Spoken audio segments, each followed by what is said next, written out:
নমস্কার। আমি খুব সংক্ষেপে, আপনারা অনেকে জানেন আমাদের পার্টির ডাকে একটা বাংলা ভাষা যাত্রা এখন চলছে, তো আমার এক্ষুনি আমার ইতিমধ্যে পৌঁছে যাওয়ার কথা ছিল। আমার তাড়াতাড়ি চলে যেতে হবে। আমি সেই কারণে খুব বেশি কথার মধ্যে যাচ্ছি না। সৈকত রয়েছেন, আরও বাকি সবাই রয়েছেন, নিশ্চয়ই আমাদের বামপন্থীদের যা বোঝাপড়া তা সৈকতও আমার পরে বলবে। আমি খুব সংক্ষেপে দু একটা কথা বলছি। দেখুন, প্রথম কথা হচ্ছে যে যারা এখানে মানবাধিকার নিয়ে কাজ করেন, এরকম অনেক বিশিষ্ট মানুষ রয়েছেন। মানবাধিকারের যে তালিকা, তার অন্যতম অধিকার হচ্ছে রাইট টু জাস্টিস, আমার ন্যায় পাওয়ার অধিকার। এখন আমাদের পশ্চিমবাংলায় ঘটনাটা হচ্ছে যে দোষ করলে যে কোনো শাস্তি পেতে হবে, এই সহজ সম্পর্কটাই বা এই সহজ নিয়মটাই আমাদের সমাজ থেকে হারিয়ে গেছে। দিব্যি দোষ করে যাওয়া যায় কোনো রকম কোনো শাস্তির এতটুকু আশঙ্কা পর্যন্ত না করে। অভয়ার ঘটনা বলুন বা বিভিন্ন রকম ঘটনা, সেই একেবারে সারদা চিটফান্ড থেকে শুরু করে একটার পর একটা ঘটনায়, এটা সত্যি যে সিবিআই তদন্ত আমরাও চেয়েছিলাম, আমরা বামপন্থীরাও চেয়েছিলাম, কারণ এটা চাওয়া ছাড়া আমাদের কোনো উপায় ছিল না। এই প্রতিটা ঘটনা যেহেতু সরাসরি তৃণমূল কংগ্রেসের বা রাজ্যে যারা সরকার চালাচ্ছে তাদের একদম পরোক্ষ কোনো মদত নয়, একবার প্রত্যক্ষ অংশগ্রহণে ঘটা একটা ক্রাইম, সুতরাং তাদেরই দ্বারা পরিচালিত পুলিশ এই ঘটনার কোনো সমাধান করবে এরকম আশা একটা 5 বছরের বাচ্চাও করে না। আর আমাদের কাছে তো আর সেই সুযোগ নেই যেখানে যদি কোনো অপরাধ হয় তার তদন্ত করার জন্য আমরা ইন্টারপোল থেকে লোক আনবো কি মঙ্গল গ্রহ থেকে কোনো আর্মি আনবো। সুতরাং ভারতের আইনি ব্যবস্থার মধ্যে যে যে অপশানগুলো রয়েছে তার মধ্যেই আমাদেরকে খুঁজে বার করতে হবে। আর যদি এরকম হয়, ধরুন এইমসে, যে কল্যাণীতে যে এইমস তৈরি হয়েছে সেখানে নিয়োগ নিয়ে দুর্নীতি হয়েছে, তো আমরা কখনো কল্যাণীতে এইমসে নিয়োগের দুর্নীতির জন্য সিবিআই তদন্ত চাইতে চাই না।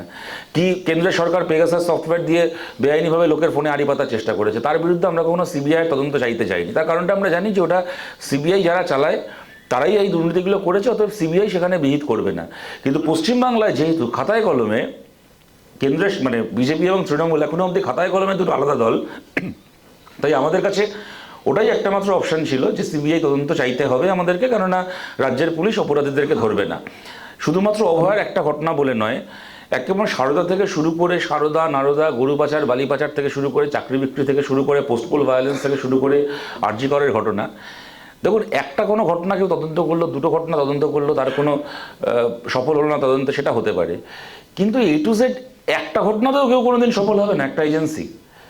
মানে মানে এটা কোনোদিন পরিকল্পিত না হয়ে কখনো কাকতালীয় হতে পারে। A to Z একটা ঘটনাতে সফল হবে না। প্রত্যেকবার আমরা একটা ছেদ যুক্তি শুনি যে সমস্ত প্রমাণ লোপাট হয়ে গেছে, অতএব আমরা কিছু করতে পারিনি, সিবিআই কিছু করতে পারেনি। এখন দেখুন, আপনারা জানেন যে আমাদের ভারতে এরকম অনেক ঘটনা ঘটেছে, কারণ আমাদের দেশের আইন অনুযায়ী যেহেতু law and order state subject, প্রায় কখনোই এটা ঘটে না যে কোথাও কোনো একটা অপরাধ ঘটলো আর সেই মুহূর্তে সিবিআই তদন্ত করা শুরু করে দিল। এটা স্বাভাবিক কথা যে প্রথমে তদন্তটা সেই রাজ্যে, যে রাজ্যেরই হোক না কেন, আমাদের পশ্চিমবাংলা হোক কি যে কোনো রাজ্যেই হোক না কেন, তদন্ত প্রথমে রাজ্যের পুলিশ করবে। একটা সময়ের পরে সেই রাজ্যের পুলিশ যদি তদন্ত শেষ করতে না পারে, তারা যদি সফল না হয় এবং যে ভিকটিম বা তার আপনজন তারা যদি এই সিবিআই তদন্ত চান, তখন সিবিআই তদন্তে ইন্টারভিন করে, কখনো কোর্টের নির্দেশে, কখনো রাজ্য সরকার নিজেই তদন্ত সিবিআইকে দিয়ে দেয়। সুতরাং কখনোই এরকম হওয়ার কথাও নয় এবং হয়ও না যে কোনো একটা ঘটনা ঘটলো আর সেই মুহূর্ত থেকে সিবিআই তদন্ত করা শুরু করলো। এইরকম অসংখ্য ঘটনা আছে আমাদের দেশে, কোনো ঘটনা ঘটে যাওয়ার 6 মাস পরে, 1 বছর পরে, 2 বছর পরে সিবিআই তদন্ত শুরু করেছে, তারপরও সেই ঘটনার সমাধান হয়েছে।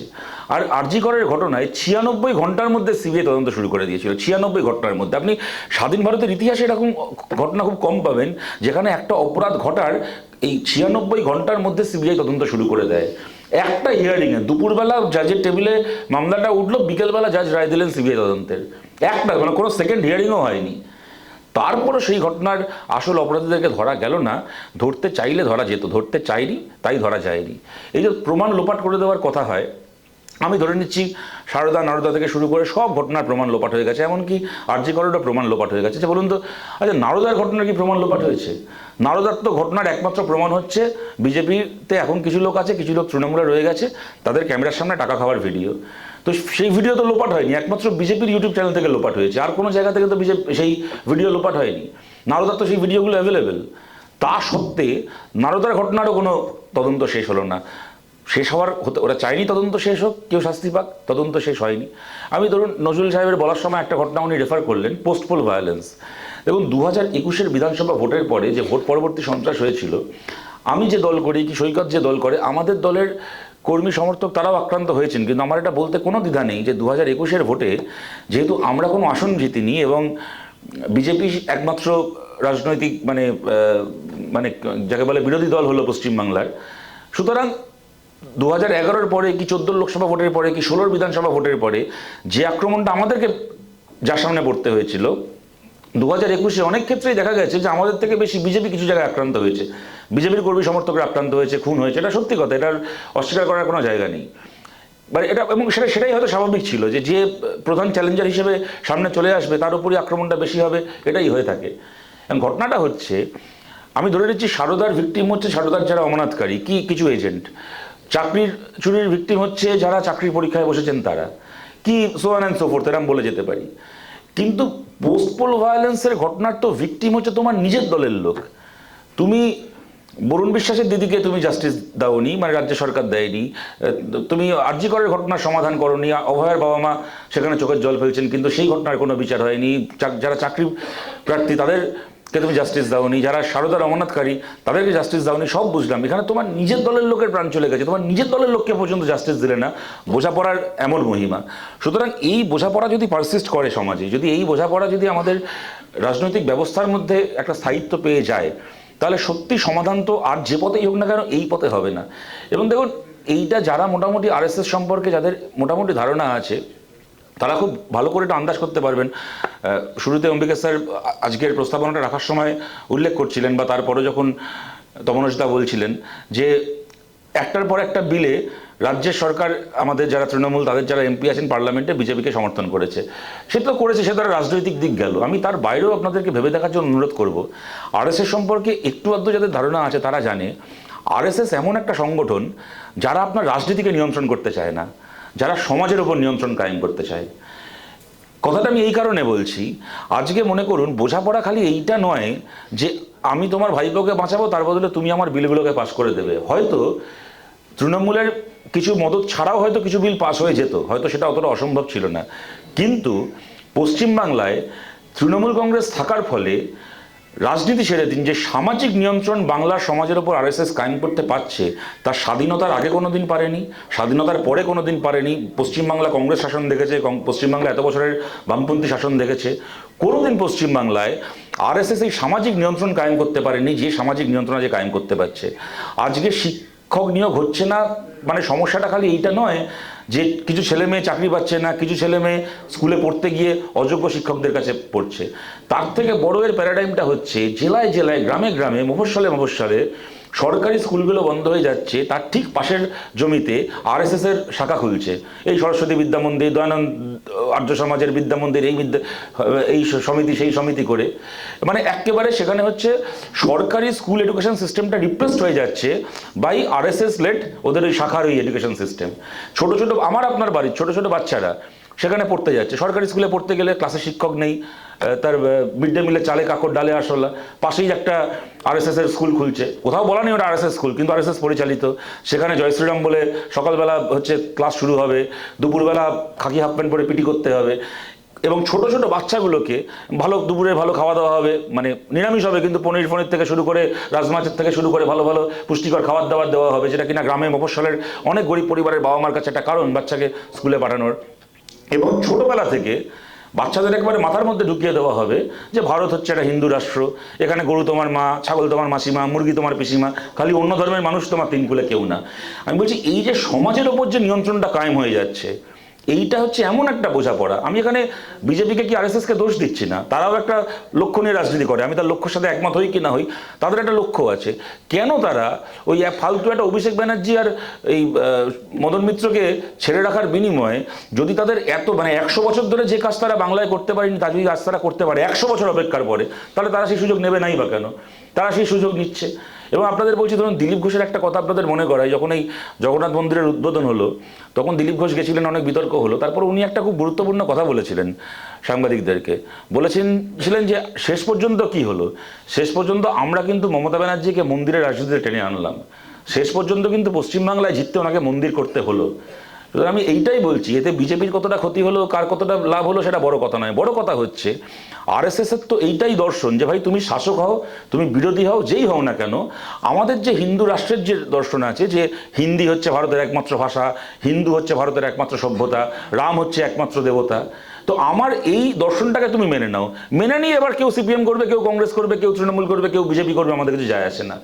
এই যে কাজটা পশ্চিমবাংলায় আজকে করতে পারছে, তার তার মূল্যটা দিতে হচ্ছে আমাদেরকে। যেটা আমি বলে শুরু করেছিলাম, আমি ওইটা বলেই আমার কথাকে শেষ করার দিকে যাচ্ছি, যে অন্যায় করলে, কোনো অপরাধ করলে তার যে কোনো শাস্তি পেতে হবে, সেই সহজ নিয়মটুকু আমাদের রাজ্য থেকে চলে গেছে। এবং দেখুন, এই যে কিছু লোক জেলে যায়, জেল থেকে ছাড়া পায়, যেদিন বেল পায়, প্রত্যেকটা ক্ষেত্রে আমরা শুনি, কদিন আগে পার্থ চ্যাটার্জি ছাড়া পেল, সে তখনও শুনলাম, প্রথম দিন থেকে শুনে আসছি, যবে থেকে এই সারদার কেসে কিছু লোক জেল থেকে মুক্ত হওয়া শুরু করেছিল, একটাই কথা বিজেপির লোকেদের মুখে, যে ঠিক আছে, এরা তো ছাড়া পেয়েছে, কিন্তু এটা তো কোনো ফাইনাল অ্যাকুইটাল নয়, এরপরে তদন্ত চলবে, যদি দোষী সাব্যস্ত হয় শাস্তি পাবে। আজকে পর্যন্ত কেউ দোষী সাব্যস্ত হয়নি, কেউ হবেও না, আমরা খুব ভালো করে জানি। কিন্তু তার থেকে বড় কথা হচ্ছে, আমি আপনাদেরকে খুব খোলা মনে এটা বলছি, ধরুন কেউ একজন আমাদের এই ঘরের মধ্যেই, আমি বলছি যারা বসে আছেন আমাদের মধ্যে, যিনি ধরুন সবচেয়ে বেশি টাকা উপার্জন করেন এক মাসে কি এক বছরে, কেউ না কেউ যেই হয়ে থাকুন না কেন, তিনি 2 বছর কি 3 বছর কাজ করে কত টাকা উপার্জন করতে পারেন? খুব বেশি হলে 200 কোটি টাকা পারবেন উপার্জন করতে? 300 কোটি টাকা পারবেন যদি তিনি তার 2 বছরের কি 3 বছরের মাইনেটাকে জমান? 300 কোটি টাকা হবে না তো। তো আমি বলছি, প্যাকেজটা তো খারাপ না, যে ভাই তুমি 2.5 বছরের জন্য জেলে যাও, তার বদলে 300 কোটি টাকা সম্পত্তি নিয়ে বাকি জীবনটা ভোগ করো। কে রাজি হবে না বলুন তো এই প্যাকেজে? আজকে যদি কাউকে একটা বলা হয় যে তোমাকে 2 বছরের জন্য ধরুন ইংল্যান্ডে কি আমেরিকায় চাকরি করতে পাঠানো হচ্ছে, 2 বছর পরে তুমি বাড়িতে ফিরবে 300 কোটি টাকা জমিয়ে, তো কে রাজি হবে না? ঠিক আছে, বাড়িতে দুর্গা পুজো দেখবো না, 3টে ভাই ফোটায় বোনের হাত থেকে ফোটা নেবো না, কি ভাইকে ফোটা দেবো না, 3 বছর থাকবো বাড়ি থেকে বাইরে দূরে কোথাও, দুবেলা খাওয়া দাওয়া পাচ্ছে, সব কিছু হচ্ছে, 3 বছর পরে ফিরে আসবে, 300 কোটি টাকা সম্পত্তি পায়ের ওপর পাতুলে বাকি জীবনটা ভোগ করবে। তো এইটা আদৌ কোনো ন্যায়, কোনো বিচার, কোনো জাস্টিস হচ্ছে? কোনো কিছু হচ্ছে? সুতরাং আমি এটাই বলছি যে এটাকে নিয়ে দেখুন, আক্ষেপ করে হাজারটা কথা বলা যায়, কিন্তু শেষ পর্যন্ত প্রশ্নটা হচ্ছে যে এই পরিস্থিতিটা চলবে নাকি এটা পাল্টাবে। এই পরিস্থিতি আমরা মনে করি এটাকে পাল্টাতে হবে। এই একটা কথা খুব শোনা যায় না, যে আইনের পথে চলবে। দেখুন, আইনের কোনো নিজের পথ হয় না, আইন যখন যার হাতে থাকে তখন তার পথটাই আইনের পথ। আমরা চাই আমাদের রাজ্যে আইনের হাত বদল হোক, কেননা যে হাতে আইন রয়েছে, এই হাতে আইন থাকলে পশ্চিমবাংলার একটা 5 বছরের বাচ্চাও এটা মনে করে না যে ধরুন এ কদিন পরে বিধানসভার ভোট হবে, ধরুন কথার কথা বলছি, তৃণমূল আবার জিতলো, বিজেপি আবার প্রধান বিরোধী দল থাকলো, আগামী একটা কেন, আগামী 10টা ভোটে যদি এই ফলাফল হয়, তাহলে আগামী 50 বছরে কোনো দিন পশ্চিমবাংলায় একটা এসএসসি পরীক্ষাও ন্যায্যভাবে হবে, আগামী 50 বছর পরেও কোনো দিন অভয়ার সত্যিকারের অপরাধীরা শাস্তি পাবে, আগামী 50 বছর পরেও পশ্চিমবাংলাতে কোনো দিন একটা পঞ্চায়েত, একটা বুথেও স্বচ্ছভাবে ভোট হবে, একটা পঞ্চায়েতের একটা ভোট। এটা একটা 5 বছরের বাচ্চাও জানে যে সেটা হবে না। যেমন চলছে তেমনই চলবে, চাকরি সেই বিক্রি হবে, পাড়ার ক্লাব থেকে শুরু করে মানে পুজো কমিটি থেকে শুরু করে খেলার মাঠ থেকে শুরু করে সব কিছু তৃণমূল কংগ্রেসের রাজনৈতিক দখলেই থাকবে। আপনি ফিল্ম ফেস্টিভ্যাল বলুন, রবীন্দ্র জয়ন্তী বলুন, নজরুল জয়ন্তীর অনুষ্ঠান বলুন, সব কিছু তৃণমূল কংগ্রেসের মঞ্চে হবে। একটার পর একটা পুজোর উদ্বোধন থেকে শুরু করে রেড রোডে ঈদের নামাজের মঞ্চ, মমতা ব্যানার্জির রাজনৈতিক ভাষণ দেওয়ার মঞ্চ হবে, এবং বিরোধী দলের পক্ষ থেকে মাঝে মধ্যে কিছু প্রেস কনফারেন্স করা হবে, কিছু গরম গরম কথা বলা হবে, কিছু ক্ষেত্রে কিছু অশালীন কথা বলা হবে খবরে আসার জন্য, কিন্তু শেষ পর্যন্ত সরকারকে বিব্রত করার যে কাজটা, সেটা বিরোধী দল করবে না। আমি জাস্ট এক লাইনে একটা উদাহরণ দিয়ে আমার কথাকে শেষ করছি। ধরুন এই পুজোর আগে একটা ঘটনা ঘটলো কলকাতা শহরে, মানে বৃষ্টি হলো এরকমভাবে, এবং 3-4 ঘন্টার বৃষ্টিতে এমন পরিস্থিতি হলো, বাকি যা জল জমলো, কারেন্ট গেল, আমি সেরেই দিলাম, 22 জন মানুষের মৃত্যু হলো। 22 জন মানুষ মারা গেলেন 3 ঘন্টায়, কলকাতার মতো একটা পৃথিবীর একটা আধুনিকতম শহরের মধ্যে একটা শহরে। রাজ্যে একটা সরকার রয়েছে, রাজ্যের একটা বিরোধী পক্ষ রয়েছে, রাজ্যের একজন আগুন খাওয়া বিরোধী দলনেতা রয়েছেন। 3 ঘন্টার মধ্যে 22 জন মানুষের মৃত্যু হলো একটা সরকারের গাফিলতিতে। বিরোধী দলনেতার সেখানে বক্তব্যটা কি? যে মানে ইলেকট্রিক পোলগুলোকে মেনটেন করা হয়নি, সেই টেন্ডারের টাকা চুরি করা হয়েছে, রাস্তায় কন্ট্রাক্টরদের কাছ থেকে টাকা খেয়ে খানাখন্দ ভরিয়ে রাখা হয়েছে থেকে শুরু করে একটার পর একটা পুকুর ভরাট করে বেআইনি বিল্ডিং বানিয়ে নিকাশি ব্যবস্থাকে শেষ করে দেওয়া হয়েছে, যার জন্য এতগুলো মানুষের প্রাণ গেল। কোনো কিচ্ছু না। বক্তব্য কি বিরোধী নেতার? কেন এই ঘটনাটা ঘটেছে? কেন 22 জন মানুষ মারা গেছে? যেহেতু মমতা ব্যানার্জির দেবীপক্ষ শুরু হওয়ার আগে পিতৃপক্ষে পুজো উদ্বোধন করেছেন, এবং পুজো উদ্বোধন করার সময় মাথায় ঘোমটাটাকে এরকমভাবে না নিয়ে এরম কানের পাশ দিয়ে নিয়েছেন হিজাবের মতো করে, তাই দেবী দুর্গা রেগে গিয়ে অভিশাপ দিয়েছে, তাই কলকাতায় ঘটনাটা ঘটেছে। আমি বলছি, এইটা যদি একটা রাজ্যের বিরোধী পক্ষ হয়, তাহলে বলুন সরকারের আর কি লাগে সরকারের চেয়ারে বসে থাকতে? এইটা যদি একটা রাজ্যের বিরোধী পক্ষ হয়, মমতা বন্দ্যোপাধ্যায়, আমি দেখুন পুনর্জন্মে বিশ্বাস করি না, কিন্তু যদি পুনর্জন্ম বলে কিছু থেকে থাকে তাহলে মমতা ব্যানার্জি 7 জন্ম তপস্যা করে তবে এই জন্মে এরকম একটা বিরোধী দলনেতা পেয়েছেন।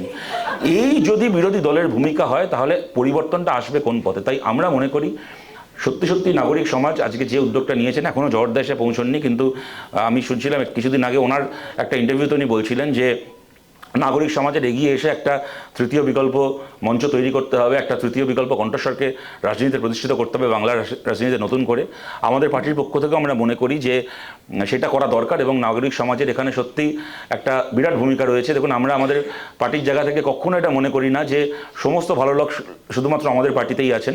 আমাদের পার্টির বাইরে এরকম অনেক মানুষ আছেন, ইনফ্যাক্ট আমাদেরকে অতীতে সমর্থন করেননি বিভিন্ন প্রশ্নে, সেরকমও অনেক মানুষ রয়েছেন যারা কিনা তাদের সাথে আমাদের দুটো ব্যাপারে মত না মিলে থাকতে পারে, কিন্তু তারাও ভালো মানুষ, তারাও মানুষের ভালো চান, মানুষের কল্যাণ চান এবং আজকের দিনে তাদেরকেও আমরা আমাদের পাশে চাই। তাই নাগরিক সমাজের পক্ষ থেকে আমরা আক্রান্ত সহ যে বিভিন্ন নাগরিক মঞ্চ রয়েছে তারা এই জাত ধর্মের রাজনীতির বাইরে বেরিয়ে সঠিক বিকল্পের যে সন্ধান করছেন, আমরা সেই তাদের এই সন্ধানের পাশে আছি। খালি তাই নয়, আমরা নিজেরা সেই বিকল্প হতে চাই এবং আমরা যে বিকল্প পশ্চিমবাংলায় তৈরি করতে চাই সেখানে নাগরিক সমাজের দল মানে অতীতে যাদের সাথে আমাদের 5টা বিষয়ে মত মেলেনি সেই মানুষদেরও পাশে নিয়ে আমরা সেই বিকল্প তৈরি করতে চাই। আপনাদের কাছে এই কথা বলে আপনাদের সবাইকে ধন্যবাদ জানিয়ে আমার কথা শেষ করছি। ভালো থাকবেন সবাই।